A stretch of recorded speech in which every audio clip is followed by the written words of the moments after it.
Takeover on the streets. Welcome to Community News. My name is Paul. And my name is Summertime Sasha. Hello there, Summertime Sasha. How are you? I'm okay. This heat wave's been getting to me, Paul. It's been driving me insane. I've been staying in the pool 26 hours a day, if that's possible. That's how insane and hot it's been. And I did not move down south to Florida to deal with this bullshit. So I'd like the weather to get better at this point.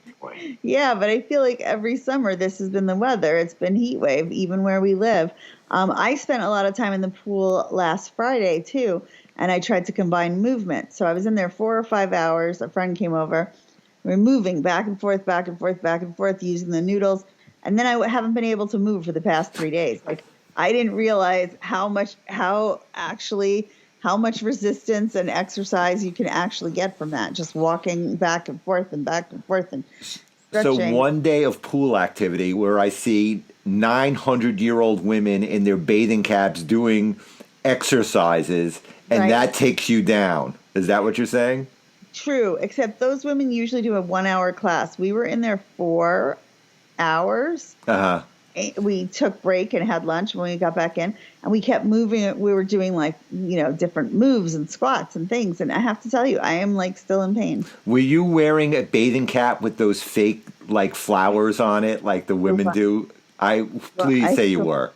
I still need to buy one of those just for your amusement. But no, I was just wearing a bathing cap. Oh, that's why you're hurting. Had you worn the entire ensemble, you would have been okay. That's what it takes.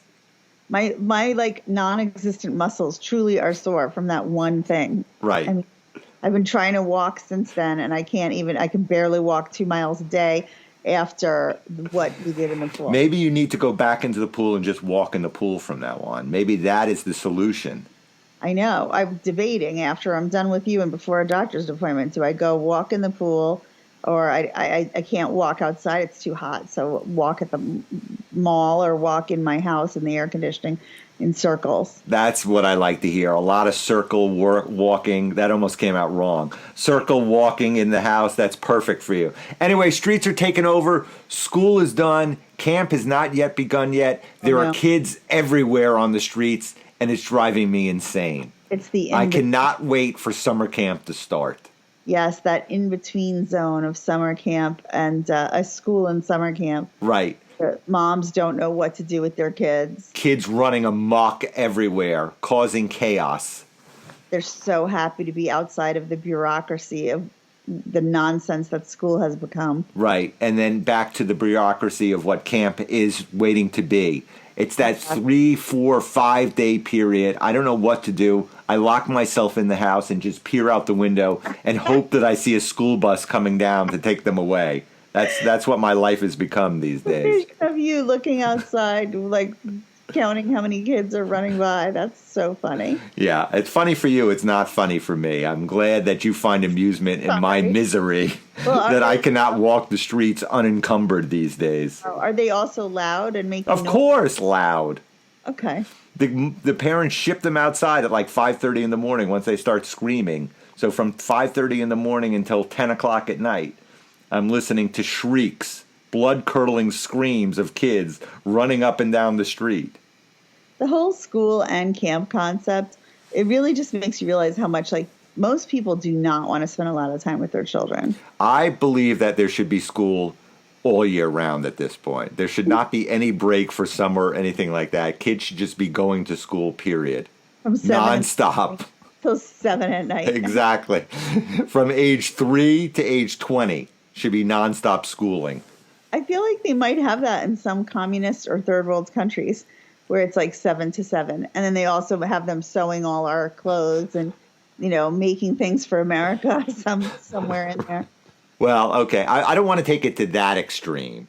Okay. But don't want child abuse. Just one step below that. Below child labor is okay with me. You don't want child labor, child abuse. But the child neglect, pass it off to someone else, that's fine. That's fine with me as far as I'm concerned. Anyway, speaking of neglect and abuse, I don't know where this goes, but there's a doggie get-together for all you dog lovers. Borders Bookstore downtown is having a doggy get-together this weekend on Saturday. Bring your dogs in. I don't know, what is it called? A bark Barky hour or Something like happy that, right. hour. So you can bring your dogs in and be distracted while you're trying to look for books with dogs yapping and peeing and doing whatever else, sniffing each other. I'm going to bring my dog, but I think I'm going to wear a furry outfit and go incognito and dress as a dog and bring my dog. What would be better is if your dog led you on the leash. That would be good if you could figure out how that could happen. She's not super well trained, so I don't think she could do that. It would just end up being a disaster. I have a feeling that 90% of what's going to go on there is a disaster when you bring all those dogs in a small enclosed area with books. It's just going to be a total disaster. But if that's your thing, this Saturday at Borders downtown, go bring your furry friend, your fur baby with you. Yeah, there's always such weird concepts. It's always a bookstore or it's always like a coffee shop. And either way, like, I don't, who wants all the dog? I love my dog, but who wants dog mess in a coffee shop that you go to? It's not very sanitary. Right. I don't get this whole thing. Again, I love animals. Me too. I love them even more than I love children, but I don't need to see them when I'm in a bookstore. Yeah, the concept of like having to bring them into adult people commercial spaces, like, isn't that what a dog park is for? Meet up at the dog park.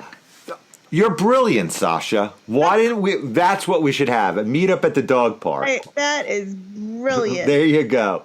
Sasha for mayor, that's what I always say. She comes up with these concepts that no one else thinks of. Instead of going to a stupid bookstore, bring them to a dog park. Well, I get it that the idea is that the merchandiser, the business, thinks it's going to bring in more business by opening it to dogs because it's going to get some of the dog owners in. But it's like, for the 10 people you get in, is it worth the cleanup and sanitizing and all that? Like, just sponsor it. Borders Books sponsoring this at the dog park. Perfect. A mobile cart of books, a little bit of coffee. It's perfect. So that's what we're going to... We will be at the dog park this weekend while everybody else is at the Borders bookstore. So that's what we're going to do. Perfect. Dress as furry dogs or as ourselves? Well, I will be dressed as a furry. But I will not be dressed as a furry dog. I still have my panda outfit, so I will be dressed as a panda, not as a dog. Okay, you go as a panda, I'll go as a dog, and we'll see what happens.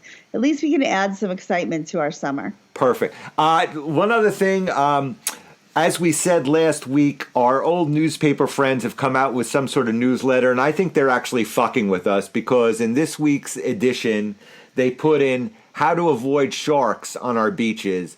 I think the last time a shark came to our beach was never. So anyway, their advice for avoiding sharks, avoid fish schools. So don't swim in any fish schools. Do not swim in murky water. I don't swim in murky water anyway. If I have to look at murky water, it's gross. Ew. And the final thing is, listen to what the lifeguards have to say. So those are their genius ideas of how to avoid a shark attack here in Townport. I really think they're screwing with us. We need to do something to get back at them and come up with some sort of ridiculous list. Okay, that or we're not even on their minds, and what they're doing is they're reading like the Cape Cod news, and they're just stealing stuff from the Cape Cod news where there are sharks because there's no sharks here. I've seen more like people dressed as furry sharks in Townport than I've ever seen a real shark, like for Halloween, for dress-up parties. Like, I've seen that. Well, you can believe that, but being the narcissist that I am, I believe that they're screwing with us and specifically doing to drive us insane. Okay, so what would you like to do to... We're going to have to think about it, but next week we're going to come up with some sort of ridiculous list and see if they parody it. Parody? Is it, did I say it right? Parody it? Yes. Something along those lines. Do a list. I would like to do a list because this would help me how to keep yourself busy during the heat waves so that you don't just lay around. Perfect. You mean like walking in the mall, going to the pool, things like that? There's your list. I'm already doing those things, but I'm looking for some additional things. There's got to be something else. There's nothing else to do. Those are your two options. Go to the pool or go to the mall. There's nothing else to do in the heat wave. Read a book at home. And next week, I think we should talk about a brand new, a really good book that's out there that I did read recently. Really? What's it called? It is called Wait. It was that good that you can't remember? No, it is. I just want to say the wrong number. 18. No. Sorry, 38. No. I just have the number wrong. 17. 17 Eagle Court Lane, a novella by Adam Brower. And wow. It's really good, and it's really funny, and a quick read, and just enjoyable the whole way through. So that was one thing that helped me get through the heat wave. I did read that book. Wonderful. We'll have to talk about it next week. Yes, let's talk about the book next week. Anyway, so that wraps up this community news. Stay out of the heat. Stay in the mall. And as always, my name is Paul. And as always, my name is Summertime Sasha. But those choices make me a little sad. There should be more to do than that. Well, my laundry. I'm sorry to hear that sad Summertime Sasha, but I will talk to you again next week. I will see you next Tuesday, Paul. But we have to come up with some more ideas. Popsicle eating contests. I don't know. We love you, community. Take care. Bye. Bye.